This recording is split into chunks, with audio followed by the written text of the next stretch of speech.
দাও বাংলাদেশে এক নতুন পণ্ডিত জন্মাইছে, পণ্ডিত গুদগুদানন্দ। হ্যাঁ হ্যাঁ, তো চেহারা দেখছো? আমার তো গা গুলা উঠেছে। হ্যাঁ, তারা বলছে যে বাংলাদেশ ভারতের উপর না, ভারত হচ্ছে বাংলাদেশের উপর কি নির্ভরশীল। যত সব পাগল ছাগল এসে জুটিস। হাগার বদনাতে শুরু করে মাথার শ্যাম্পু পর্যন্ত বারানি তোমরা আমাদের দেশের থেকে কিনে লয়ে যাও, আর আমরা নাকি তোমাদের দেশের উপর নির্ভরশীল। আমরা মুক্ত মার্কেট খুলে রাখছি, তোরা আইসে টাকা দিয়ে কিনে নিয়ে যাচ্ছ, কারণ তোদের উৎপাদন শক্তি নাই। তোদের বীর্য শক্তি আছে কিন্তু উৎপাদন শক্তি নাই, এই জন্য দায়ী পড়িয়ে আমাদের কাছ থেকে তোদের কিনতে হচ্ছে। নির্ভরশীল তোরা। আমরা দোকান খুলে রাখছি, খদ্দেররা এসে কিনে নিয়ে যাবে। সেই খদ্দের যদি বাংলাদেশের হয় আমাদের কোনো আসে যায় না, সে যদি উগান্ডাতেও আসে আমাদের কাছ থেকে কিনে নিয়ে যায় আমাদের কোনো আসে যায় না। আমাদের মুক্ত মার্কেট।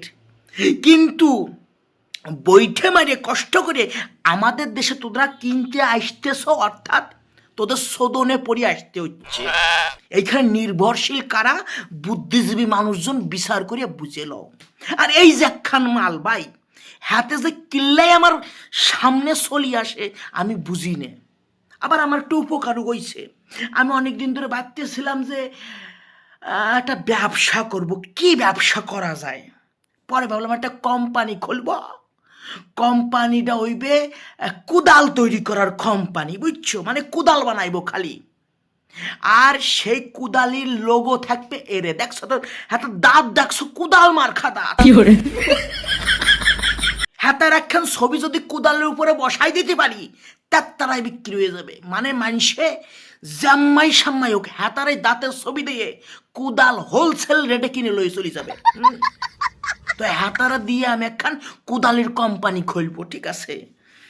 জারার হুতরা এরে এই যে ধরনের যে তোরা মন্তব্য মারিস, কি মানে কোন লজিকে মারো বাপ? না লজিকের পুঙা মুঙা মারিয়ে লুঙ্গির নিচে ঢুয়ে রাখে দিস?